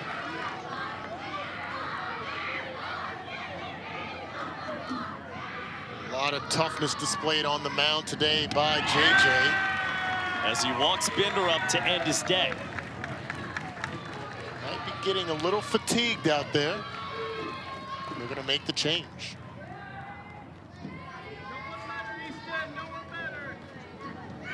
So Ryan Crumb's going to take the ball. JJ Schaap today had to fight. He threw 36 pitches in the first inning, gave up a few runs, and then settled down. Yes, he did. The breaking ball was working extremely well, got more life to it as the game went on. Just holding the bats for Carney at bay. Fastball, location on the outside part of the plate, as I mentioned, only gave up 4 hits until that last double as he exited the game. But you see that breaking ball working extremely well, and then helped his own cause offensively with a huge double in the 5th inning. You said it earlier. They easily could have gone with a quick hook and gone to somebody else early in the game. They trusted him to find it, and he did. Yes, he did. Great intestinal fortitude, toughness on display by JJ Schaap, and one of the leaders of this team. Really got them back into this game, both pitching and offensively. Keegan Roth is on. All right, 5th inning. Nebraska down by 4. They know they need a big inning. The way big innings start in Little League Baseball so often is the first 2 guys get on towards the bottom of the lineup. You got a double from your 9-hitter Pulliam. You got a walk from your 10-hitter Binder up. You've got 11 and 12 here before the top of the lineup, which has been tremendous today for Carney. Carney has to obviously get some life, and they got it started quickly right there with Binder up getting on first base. But now, where we're at, Keegan Roth on the mound, a power pitcher, fastball, curveball, changeup. Ramp that fastball up around 70 miles an hour.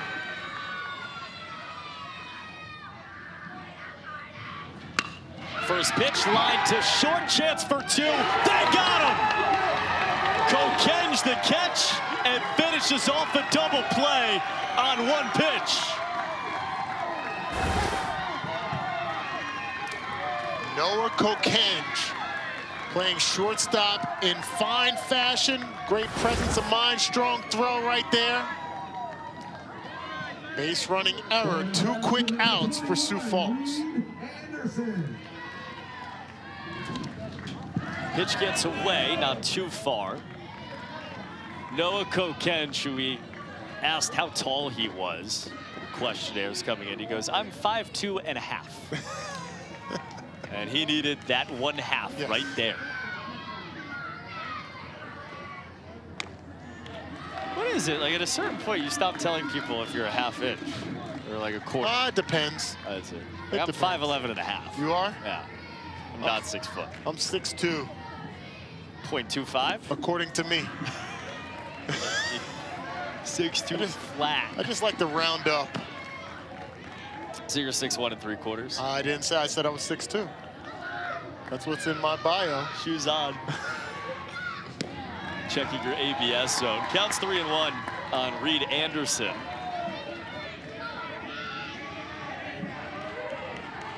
South Dakota 4 outs away now. Back with another strike. You found it, 3-2. Slider final. Well, breaking ball action from Keegan Roth. Give him some credit as well. Coming in right from first base. Gets a double play quick with the line drive to shortstop. Now ahead. Second strike here, 3-2 with 2 outs. It's a game that is bordered on insanity for most of it. There's South Dakota kids in the stands that are no longer wearing shirts. And they will go nuts on that. A strikeout for Roth, a scoreless 5th inning, no shirts, 3 outs away for South Dakota.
That's a line score that tells a story right there. 4-0 Nebraska lead after 1 inning, and Sioux Falls, South Dakota back and back again. They have scored 9 runs in the last 3 innings. Dane and Hughes to take the lead in game 1 of the Midwest region.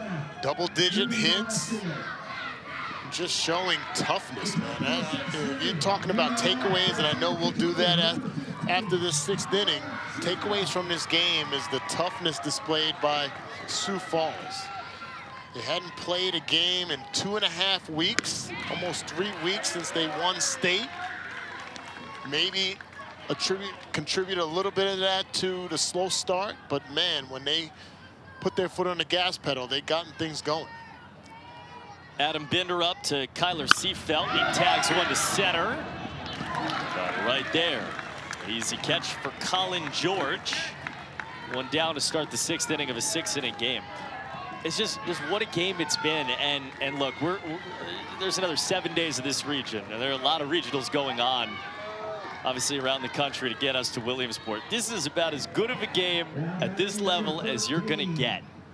Absolutely. The joy, the comebacks, the kind of relentless positivity from South Dakota when they trailed 4-0. The individual efforts, the defense that Nebraska has played.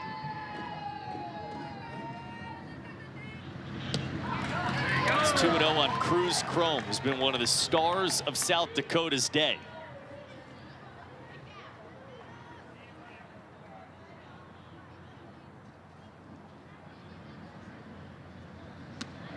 Counts 2-1 after the 1-1.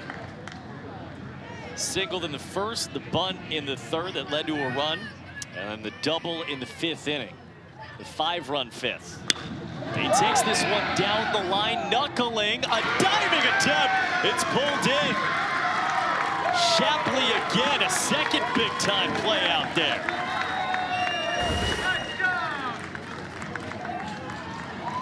How about Shapley out in right field? Ball just off the end of the bat by Cruz and tracking it down. Number 7, Dawson Gasson. Almost a flip over. Count that as sticking the landing. Yeah.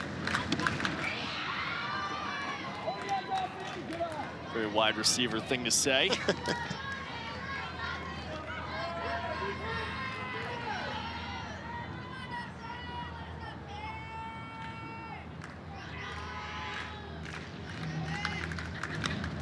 Dawson Gasson fouls it back.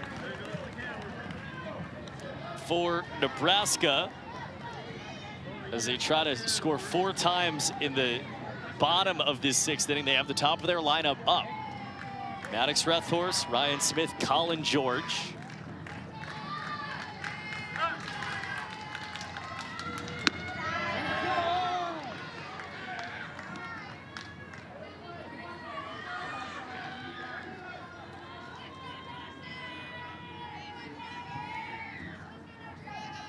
Two-1.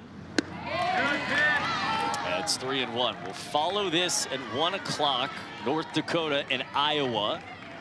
Winner of this game faces the winner of that one.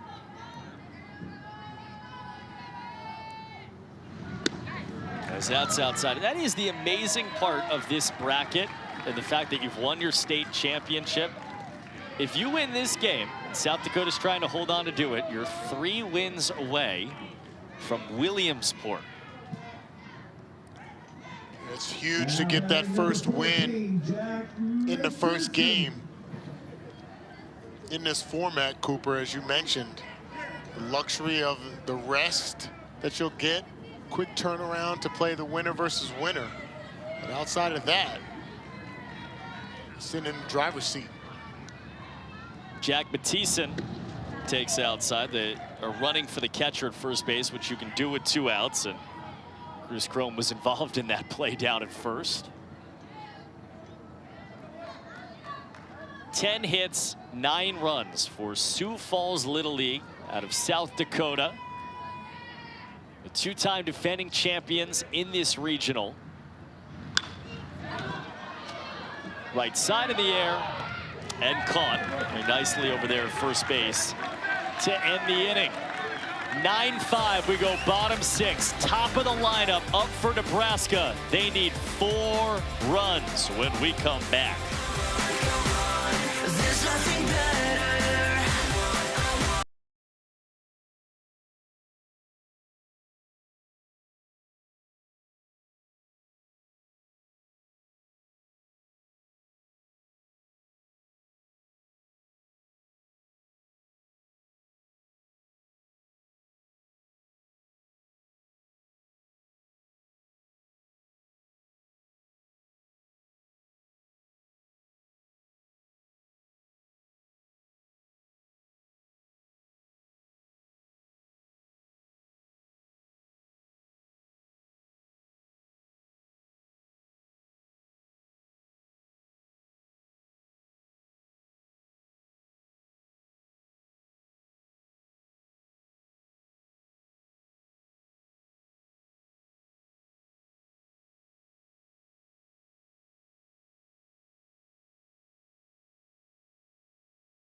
Pitches. Bottom of the 6th inning, 9-5 game. Sioux Falls Little League, the state champions of South Dakota, are 3 outs away. If they can finish this off against the top of the Nebraska lineup.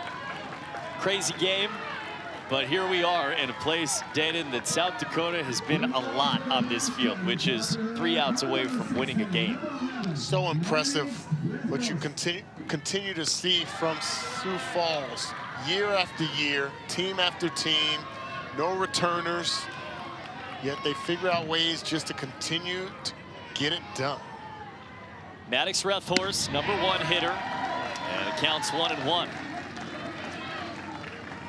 Keegan Roth on the mound in relief of J.J. Schaap. He just threw his 10th pitch. If they wanted to come back tomorrow, he's going to have to stay under the 20 threshold. So that'll be something that you imagine Ryan Chrome will keep his eye on.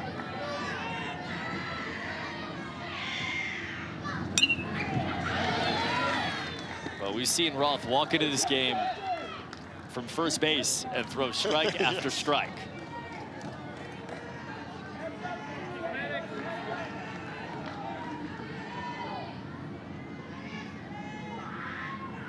Two, and Rethorst left a curveball just high. It's a tight take with 2 strikes. Nice discipline. Wasn't fooled by it. Maddox Rethorst, starting pitcher, leadoff batter, one of the better athletes on this team. Coach's son. Trying to get an infusion of life back into Kearney. Mount a comeback.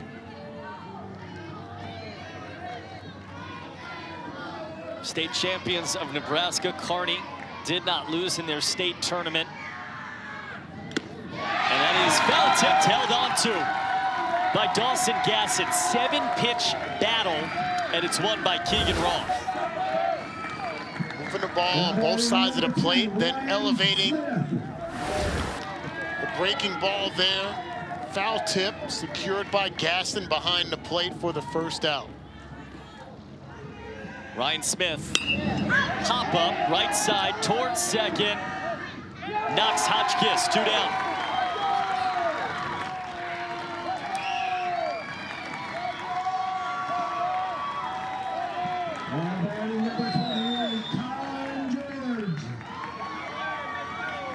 Sioux Falls and these fans 1 out away from taking the opening game of the Midwest region. Colin George cut and miss. Trailed twice in the game, but showed the pedigree. Williamsport the last 2 years. Names and rosters change, but here they are again. Last game they played on this field was a win to go to the Little League World Series. The 0-2 is hit hard up the middle. That's snared it short. Kokenge to first. The ball game is over. South Dakota comes back and takes the opener, 9-5. How fitting to end the game that Noah Kokenge at shortstop made a bunch of web gems in this game, contributed offensively, but again, going back to that grit, the determination on display by Sioux Falls throughout this game, had every opportunity to get down on themselves after that first inning, giving up the 4 spot, but just continued to grind through it. The Bats woke up, 10 hits on the morning, 9 runs scored in the opening win. These are kids that dream of being the next Marcus Phillips, the next Max Snoozy, the next group to go to Williamsport. You just laid it out. That's a statement today. Absolutely. Exactly what we expected. Expected nothing less from Sioux Falls to show up in the way they did. That's it for game 1 in the morning. We got North Dakota and Iowa later. Chris Damiani leading our outstanding crew. For Dana Hughes, I'm Cooper Boardman. We'll talk to you in less than an hour from Indiana.